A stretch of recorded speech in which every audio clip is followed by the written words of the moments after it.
नमस्कार, MQM news में आपका स्वागत है। मैं हूं संदीप शर्मा।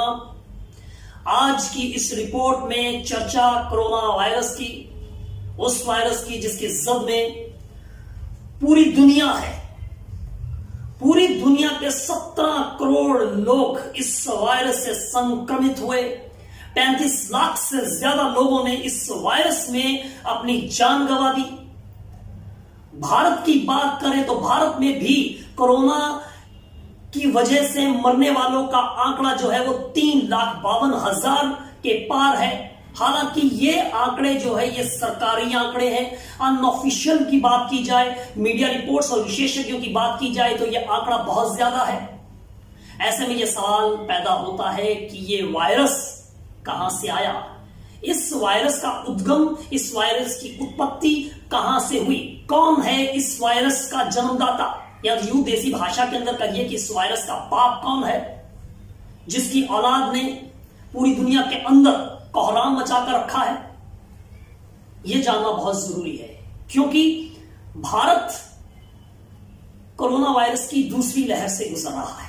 पहली लहर में हमने वायरस को जिस तरह से शिकस्त नहीं दी, लेकिन हमने मान लिया कि हमने शिकस्त दी और यह गलती हमें भारी पड़ गई। और दूसरी लहर में जिस तरह से दबे पांव कोरोना ने दस्तक दी और जिस तरह से अपना तांडव मचाया, जिस तरह से अपना कोहराम मचाया, ये दर्श जो है भारत कभी भूल नहीं सकता है और यह भविष्य के लिए भी सबक है। लेकिन यह भी जरूरी जानना है, यह सवाल जो इस समय चर्चा का केंद्र बना हुआ है कि यह वायरस कहां से पैदा हुआ।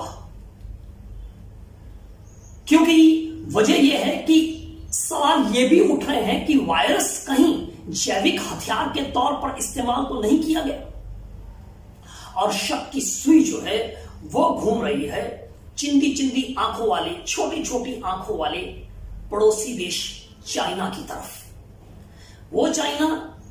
वो चीन देश जिसने 1962 में हिंदी चीनी भाई भाई का जो नारा दिया और उसके बाद किस तरह से भारत की पीठ में खंजर घोंपा, इसे भुलाया नहीं जा सकता है। आज भी भारत की बड़ी भूमि जो है, बड़ा भूभाग जो है वो चीन के कब्जे में है, जिसे अक्साई चीन के नाम से जाना जाता है। ऐसे में जरूरी हो जाता है कि हमें बहुत मुस्तैदी के साथ में, चौकसी के साथ में इस मुद्दे पर गंभीरता से विचार करना चाहिए। एक सवाल और भी पैदा होता है कि अगर कोरोना वायरस का एक जैविक हथियार के रूप में इस्तेमाल हुआ है तो कहीं ये तीसरे युद्ध की आहट तो नहीं, कहीं ये तीसरे युद्ध की मूक दस्तक तो नहीं। क्योंकि अगर ये किसी षड्यंत्र का हिस्सा है, अगर ये किसी सोची समझी साजिश का हिस्सा है तो ये बहुत ही गंभीर है। क्योंकि इस जैविक हथियार के चलाने से चीन ने एक हथियार से, एक ही वार से कई शिकार किए हैं। दुनिया की बड़ी से बड़ी अर्थव्यवस्थाएं जो है वो चौपट होती हुई दिखाई दी। भारत की बात करें तो भारत पर भी इसका गहरा असर हुआ।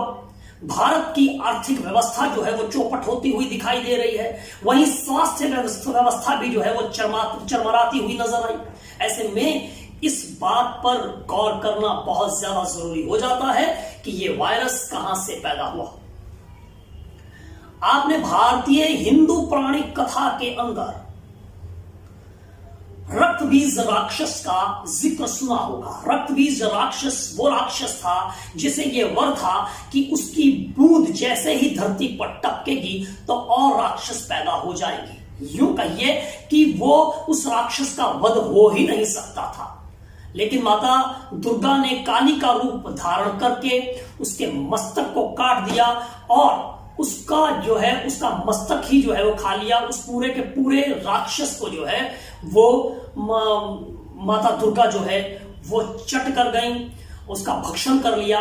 और उसके बाद जो है ये रक्तबीज राक्षस जो है उसका वध इस तरह से हुआ। मैं रक्तबीज राक्षस की तुलना जो है वो कोरोना वायरस से कर रहा हूं। कोरोना वायरस भी वो रक्त बीज राक्षस की ही तरह है। अगर ये कोरोना वायरस थोड़ा सा भी बच गया तो कितनी तेजी से और कई गुना ज्यादा ये संक्रमण को फैलाता है, इसे देखा जा सकता है। पूरा भारत इस समय लॉकडाउन से गुजर रहा है, लोगों के सामने रोजी रोटी का संकट पैदा हो गया है। इसलिए इस वायरस को जो है वो हम हल्के तरीके से नहीं ले सकते हैं, लेकिन ये वायरस ही जो है वो समस्या की वजह नहीं है।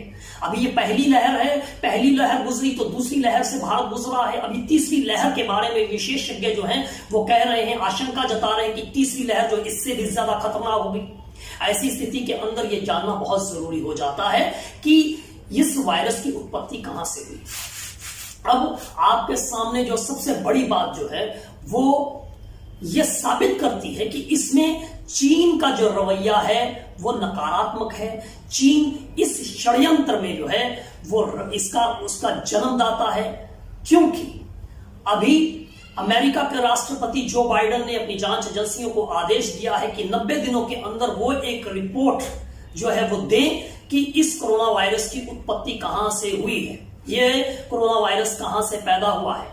और जब जो बाइडेन ने, जब अमेरिका ने इस मुद्दे पर आदेश दिया तो उसके बाद जो चीनी बौखलाहट नजर आई, उससे साफ जाहिर होता है कि चीन की तिलमिलाहट ये दिखाती है कि इसके पीछे जो है वो कहीं ना कहीं चाइना का हाथ है। क्या वजह है कि अमेरिका ने जो है इस जांच के आदेश दिए? क्या कहीं अमेरिका के हाथ में कोई गुप्त दस्तावेज लगा है या कोई ऐसे पुख्ता प्रमाण जो है वो आए हैं? क्योंकि समय सीमा दे दी है, 90 दिनों के अंदर रिपोर्ट तलब की है, तो इससे कहीं ना कहीं इस बात को बल मिलता है, इस मान्यता को बल मिलता है कि कहीं ना कहीं कुछ ना कुछ ऐसा जरूर जांच एजेंसियों को हाथ में लगा है जिस पर जो है ये रिपोर्ट तलब की गई है। हालांकि अमेरिका की जांच एजेंसियां रिपोर्ट जो है उसमें क्या निकलता है ये आने वाला वक्त बताएगा, और बहुत कुछ निकलेगा ऐसी उम्मीद करना अभी बेमानी होगा। लेकिन अमेरिका के साथ में बड़ी संख्या के अंदर दुनिया के देश लामबद्ध हो गए हैं। 13 देश हैं जो इस मुद्दे पर चीन के खिलाफ अमेरिका के साथ में खड़े हैं, इस जांच के साथ में खड़े हैं। इसमें ऑस्ट्रेलिया है, इसमें नॉर्वे है, इसमें जापान है, इसमें कनाडा है। अब आपके सामने कुछ जिक्र करना चाहूंगा। अमेरिका के व्हाइट हाउस के प्रमुख वैज्ञानिक सलाहकार हैं एंथनी फाउचे। एंथनी फाउचे ने भी जो है अब अपने सुर में जो है उनका बदला हुआ सुर नजर आ रहा है।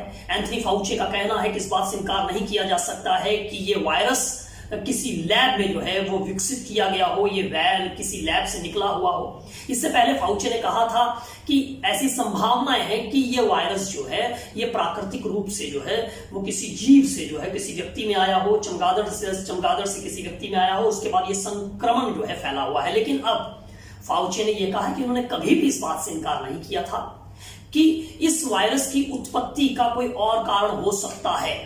100% उन्होंने कभी नहीं कहा। तो ऐसी स्थिति के अंदर अब फाउचे का बयान आता है।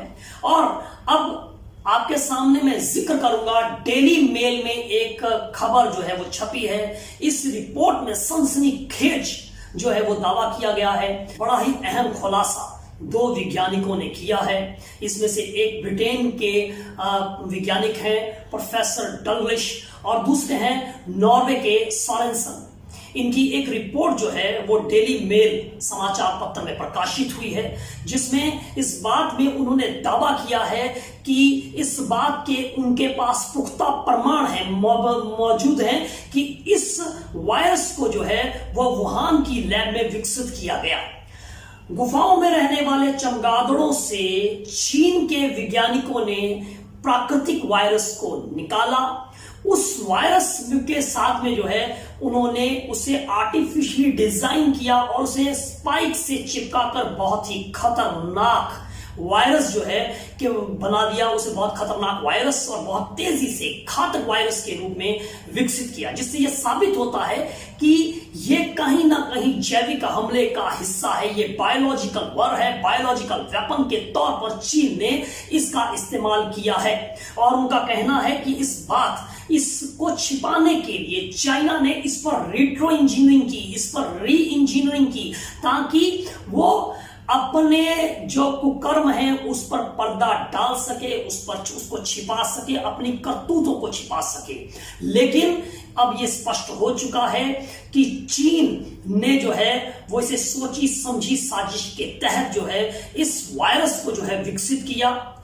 इस बात के संकेत इस बात से भी मिलते हैं क्योंकि सबसे पहले वायरस से संक्रमित लोग जो है वो चीन में ही मिले। हालांकि शुरुआत में चाइना ने ये कहा कि ये वहां की वेट मार्केट से ये संक्रमण जो है ये वायरस निकला और लोगों तक पहुंचा और फैला। लेकिन इससे पहले इस बात के पुख्ता प्रमाण मौजूद हैं कि सबसे पहले वुहान लैब के 3 रिसर्चर, 3 वैज्ञानिक इस वायरस से संक्रमित हुए और उनकी बाद में मौत हो गई। लेकिन चीन ने बड़े ही शातिराना तरीके से इस बात को छिपा लिया, इस तथ्य को छिपा लिया। और यह भी कहा जा रहा है, इस बात से भी इनकार नहीं किया जा सकता है कि उस समय वर्ल्ड हेल्थ ऑर्गेनाइजेशन, विश्व स्वास्थ्य संगठन ने यह दावा किया था और एक स्टडी की गई और वहां पर जांच की गई और उस जांच के बाद यह कहा गया कि एक तरह से कि चाइना को क्लीन चिट दे दी गई कि यह चीन की लैब से नहीं निकला। लेकिन अब वर्ल्ड हेल्थ ऑर्गेनाइजेशन ने, विश्व स्वास्थ्य संगठन ने जो है वो यू टर्न लिया है और इस बात की जो है उन्होंने जरूरत महसूस की है कि इस पर जांच होनी चाहिए।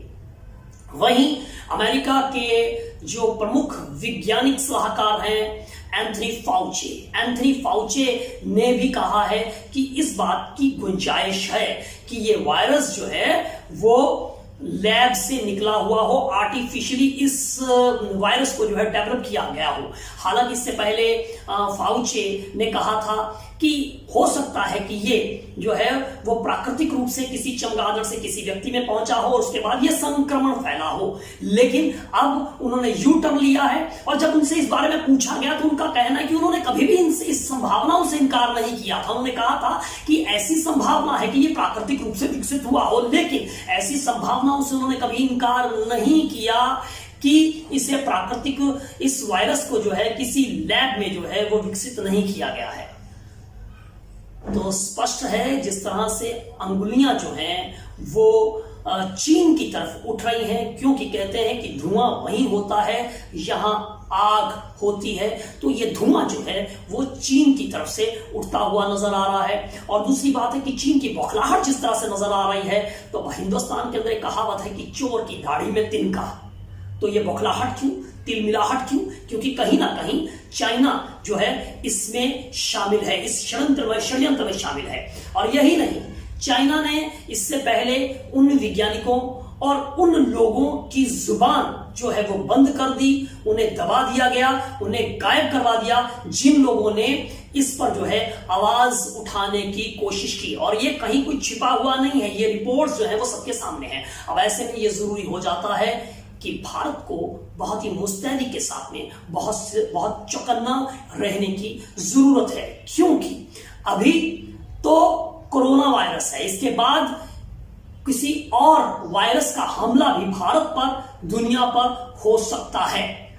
सवाल ये भी उठ रहे हैं कि जिस तरह से भारत ने पहली लहर में वायरस को शिकस्त दी थी, लेकिन दूसरी लहर में जिस तरह से एकाएक जो है वो वायरस आ गया और जिस तरह से उसने पूरे हिंदुस्तान में कोहराम मचा दिया, कहीं ये भी किसी साजिश का हिस्सा तो नहीं है?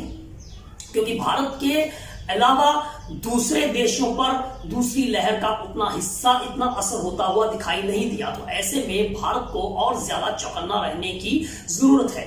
और पड़ोसी मुल्क चीन की फितरत से तो हम बहुत अच्छी तरह से वाकिफ हैं, किस तरह से वो हमारे दूसरे पड़ोसी मुल्क पाकिस्तान को जिस तरह से वो उकसाता है और किस तरह से वो हिंदुस्तान में दहशत को बढ़ाने के लिए या हिंदुस्तान की व्यवस्था को कमजोर करने में उसकी जो है पूरी की पूरी ताकत जो है वो झोंकता हुआ दिखाई देता है। इस बात से इनकार नहीं किया जा सकता है। और साथियों, एक बात जो सबसे ज्यादा जरूरी है कि दौर बदल चुका है, और जब दौर बदल चुका है तो अब युद्ध लड़ने के तरीके भी बदल चुके हैं। अब युद्ध जो है वो सिर्फ जो है वो बॉर्डर पर, सीमाओं पर, सेनाओं के मध्य ही नहीं होता है। अब युद्ध के तौर तरीके बदल चुके हैं, अप्रत्यक्ष रूप से भी युद्ध होता है। और किसी भी तरह से हिंदुस्तान को कमजोर करना जो है वो चाइना की मंशा है।